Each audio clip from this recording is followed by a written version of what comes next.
Hi, I'm Haley, and I'm a senior at Northtown, and I'm going to be talking about the share table that I got started at Northtown. My inspiration actually came from my dad because he worked at Eastgate Middle School last year and the year before, and he was trying to collect food for students because he noticed that at Eastgate there was a lot of kids who were either still hungry or they didn't have food at home. So he was trying to be an activist and get those kids the food that they needed or wanted.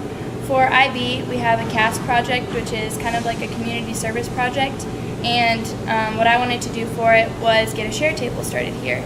So I talked to our principals here at Northtown and asked them what they thought about it, and they thought it was a good idea.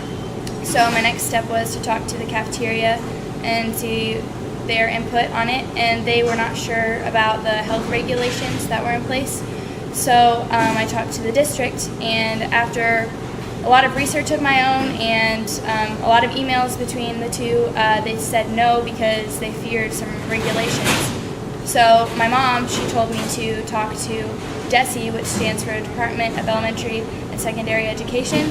So I talked to them, and they did not understand why our district office had told me no. So that was really frustrating that the bosses of our district did not understand what the people below them were restricting. So I went on to the Kansas City Health Department and asked them what they thought about it, and they said as long as the food was packaged and it was not past the expiration date, then there was no problem.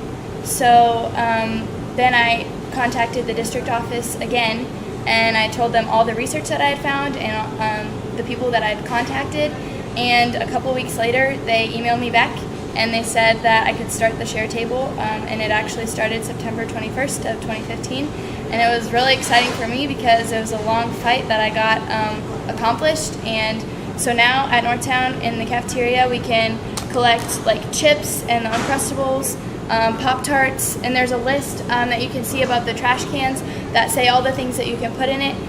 So feel free to put food in there, and also feel free to take it. So if you're still hungry or if you're having problems at home, just take it. And I encourage you, if you don't get breakfast and you're on free and reduced lunch, to get it.